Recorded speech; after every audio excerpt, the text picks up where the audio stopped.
Então, turma, continuando, nós estamos falando de equações não lineares. São aquelas equações em que o grau do polinômio é maior do que 1, é diferente de 1, tá? Então, é x ao cubo, x ao quarto, x à quinta, ln de x, é diferente. Então, não são de grau 1, tá? Então, eu tenho esses 3 exemplos de equações não lineares. Como a gente vai trabalhar com função, com polinômio, então essas equações a gente escreve, como que a gente transforma essas equações de maneira que a gente trabalhe como função, tá?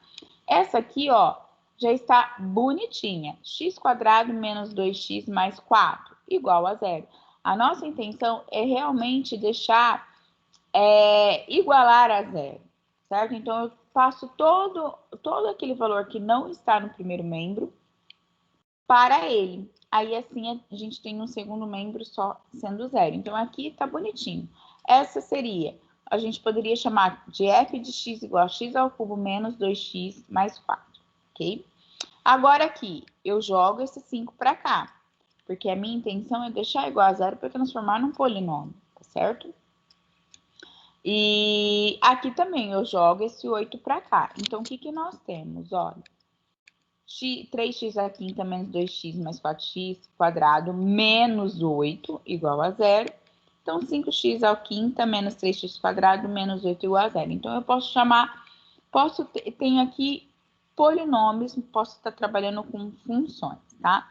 Então, aqui no caso, qual é o valor de x que eu coloco aqui que vai dar zero? A mesma coisa para cada um deles, tá? Vamos lá. A formulação matemática do problema é a seguinte. Conhecida uma função não linear, então agora a gente vai trabalhar como função. Então, aquilo que eu chamei de x ao cubo menos 5x mais 2, eu vou chamar de f de x é igual x ao cubo menos 2x mais menos 5x mais 8. Não lembro a ordem direito do que a gente tinha lá. Mas então agora a gente vai trabalhar de f de x.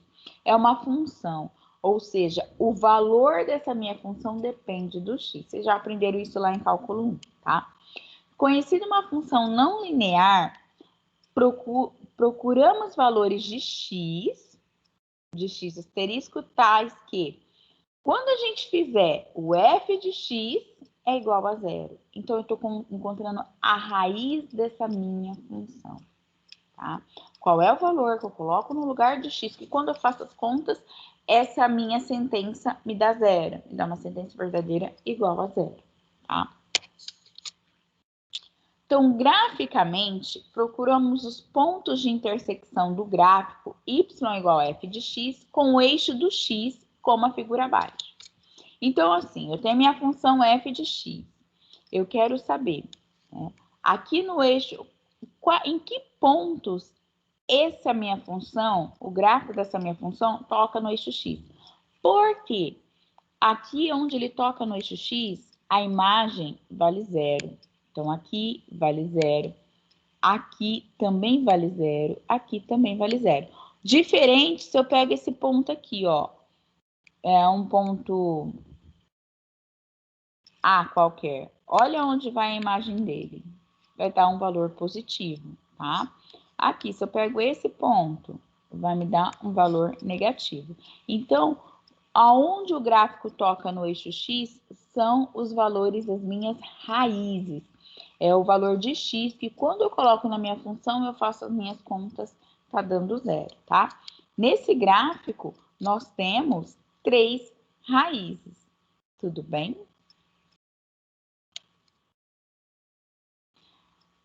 Eu vou abrir o GeoGebra.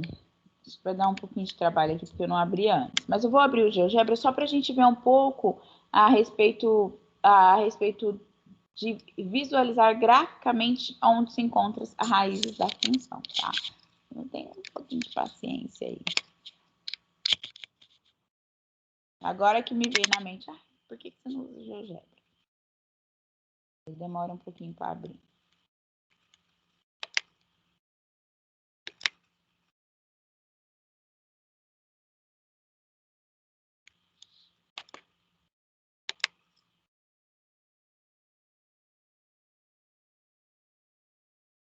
Ele tá abrindo ali. Meu computador anda um pouco meio lento. Demora um pouquinho para abrir. Eita. Então, provavelmente vocês já usaram o GeoGebra lá em cálculo 1, tá? O GeoGebra, ele é um programa de computador onde a gente pode trabalhar tanto a parte algébrica quanto a parte geométrica. Então, a gente escreve aqui essa entrada, a interface algébrica, que vai ser representado aqui a sua parte geométrica, tá? Então, eu tenho lá minha função x à quinta menos 3x mais a quinta, menos 3x mais 4. Então, olha só, o gráfico dessa minha função. Então, olha, aqui no eixo x é a minha raiz da função, tá? Aonde toca no eixo x. Então, a minha raiz está entre... Travou meu computador. Está entre menos 2 e menos 1. A minha raiz está aqui. Se a gente for aproximando... Olha, eu aproximei. A minha raiz está entre menos 2 e menos 1,5. Se eu for aproximando... Olha, minha raiz está entre menos 1,6 e menos 1,4, tá? Então, aonde toca o gráfico no eixo x, ou seja, quando o x vale, sei lá, 1,45, essa função vai estar muito próximo do zero, tá bom? Vou pegar outra aqui, deixa eu apagar essa, pegar outra. ln de x mais 2. Então, olha lá, a minha função, olha. Onde ele está tocando no gráfico? Aqui vai estar entre 0 e 0,5. Opa, não estou conseguindo. Não tem, não. Agora foi. Vai estar entre 0 e 0,2. Então, aí quanto mais a gente for aproximando, a gente vai chegando no valor dessa raiz. Então, vai estar entre 0,1 e 0,2. Vou aproximando. Entre 0,1 e 0,15. Tá? E assim vai indo. Então, quando a gente encontra a raiz, eu estou encontrando os valores de x, que quando a gente coloca ali naquela função, vai fazer igual a zero. Então, x ao cubo. Não lembro aquela nossa lá. X ao cubo. Mais 3x. 3x quadrado.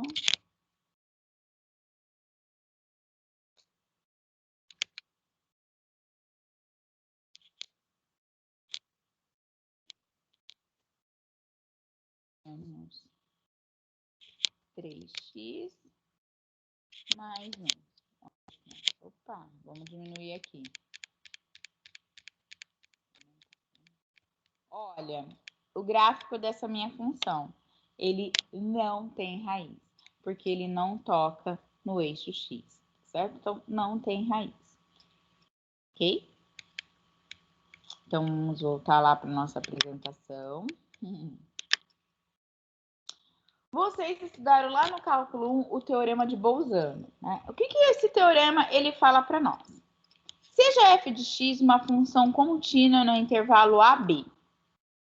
Se a imagem de A, f de A, vezes a imagem de B, f de B, se f de A vezes f de B for menor que zero, então existe pelo menos um ponto x, que eu vou chamar esse ponto x de C, entre A e B, que é zero de f de x. Ou seja, se eu tenho uma função no intervalo AB, e se a imagem de A vezes a imagem de B for um número negativo, eu tenho uma raiz entre pelo menos um ponto que é a raiz dessa função. Então, a raiz da minha função está entre esse intervalo A, B. E, de fato, olha aqui, gente, esse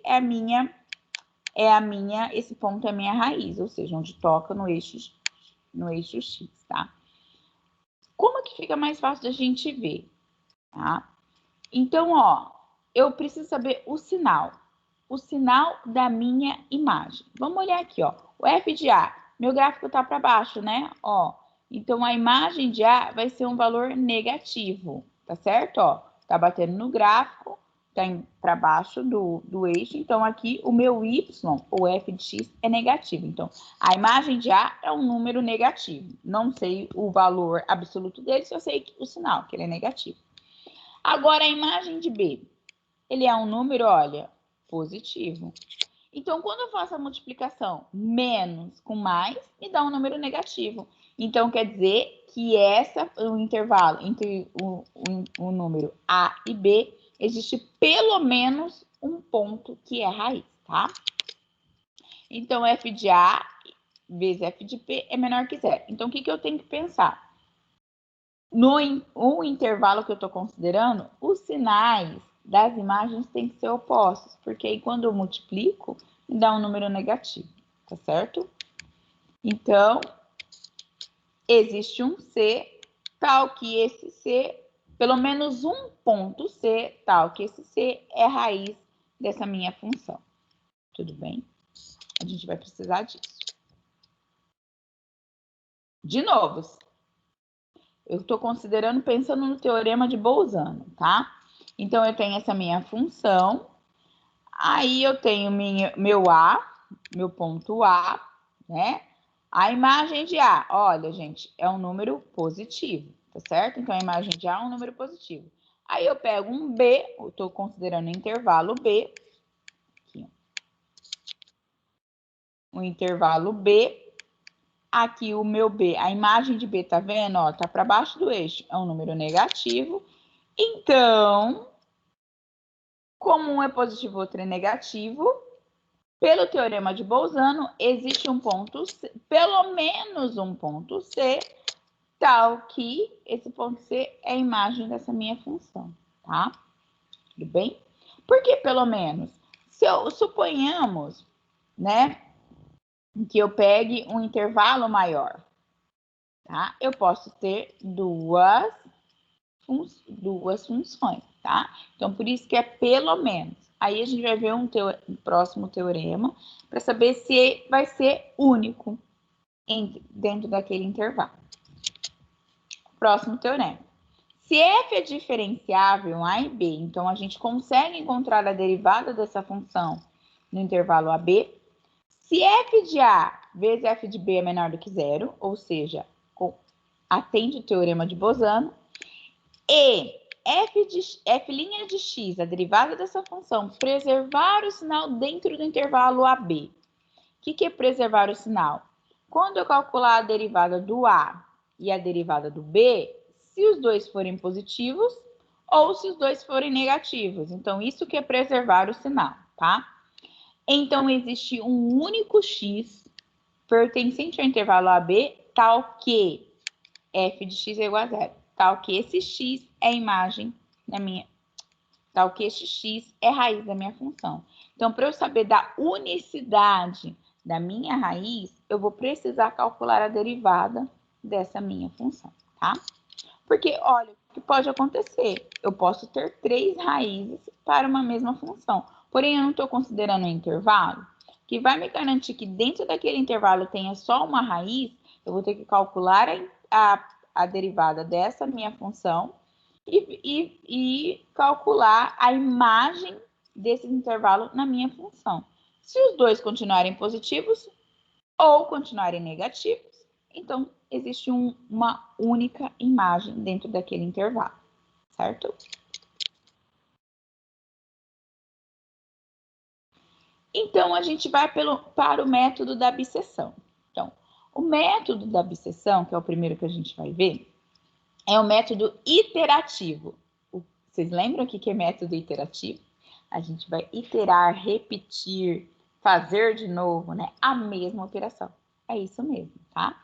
Então, o método da abscissão é o método iterativo. Estabelecemos uma expressão, uma função de iteração, ou seja, essa que a gente vai ficar repetindo, que aplicada repetidas vezes, a partir de uma aproximação inicial conhecida, produz uma sequência de aproximações que, para ser atingido o objetivo do método, convergem para a solução do problema. Então, a gente vai estar fazendo a mesma conta várias vezes até a gente encontrar uma solução até a gente encontrar uma aproximação que converge para a solução do problema.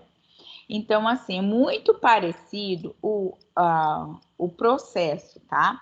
Com que a gente viu lá na resolução de sistemas, dos sistemas lineares e dos métodos iterativos, que a gente foi repetindo aquela operação até encontrar uma solução que converge para o sistema. A gente encontrava a solução exata? Tem alguns casos que sim e outros não. A mesma coisa que a gente vai ter aqui. A gente vai encontrar uma solução muito próxima, porque tem casos que a gente não consegue encontrar a solução exata, por isso que vocês estão trabalhando com cálculo numérico, tá? Então, como que vai ser o método da abscissão?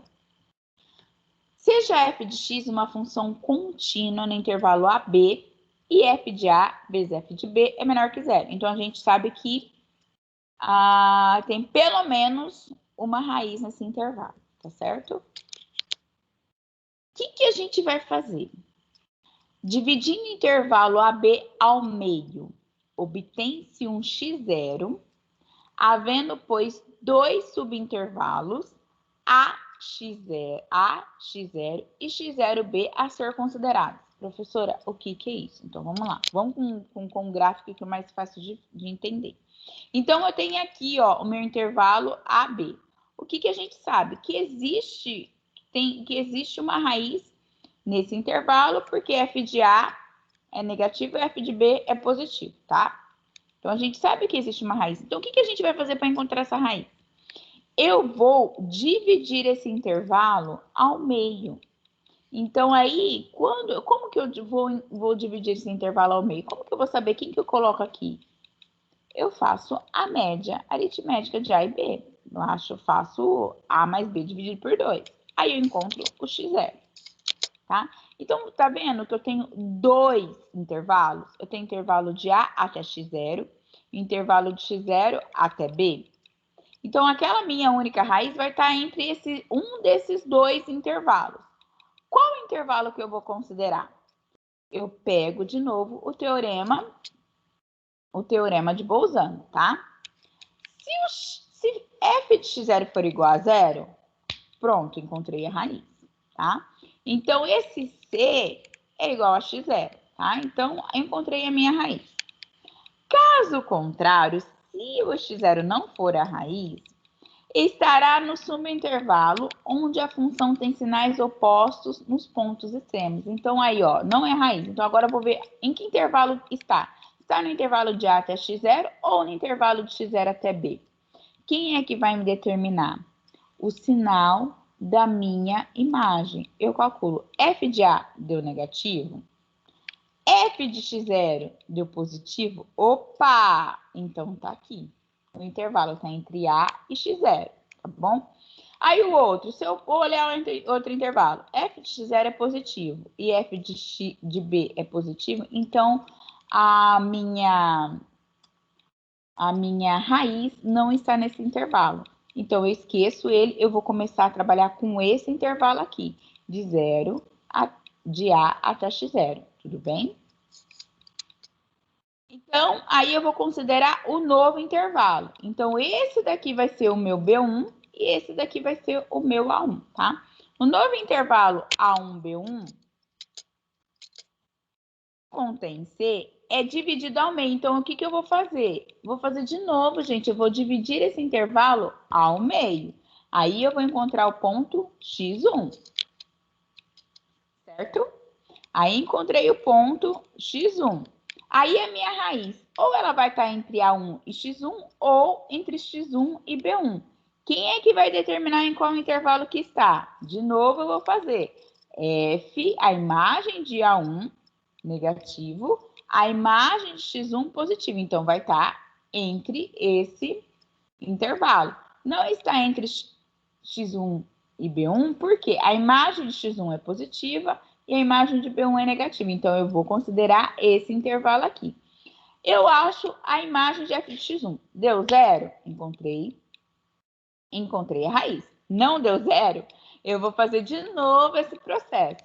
Eu vou achar o ponto médio entre A1 e X1 e vou ver qual é o intervalo que eu vou considerar. Quando é que eu vou parar esse processo? O processo se repete até que se obtenha uma aproximação exata de C, que é a raiz, com a tolerância epsilon desejada. Então, eu vou fazendo processo, e se eu não encontro, chego na raiz? Professora, quando é que eu paro? Esse epsilon, essa tolerância que vai falar para mim, tá? Quando eu vou parar. Então, tem dois jeitos de eu considerar essa tolerância, tá certo? Então, a gente continua no nosso próximo vídeo. Então, eu só fiz uma descrição do que é o método da abscissão. Nos próximos 2 vídeos, nós vamos fazer exercícios, ok? Até mais!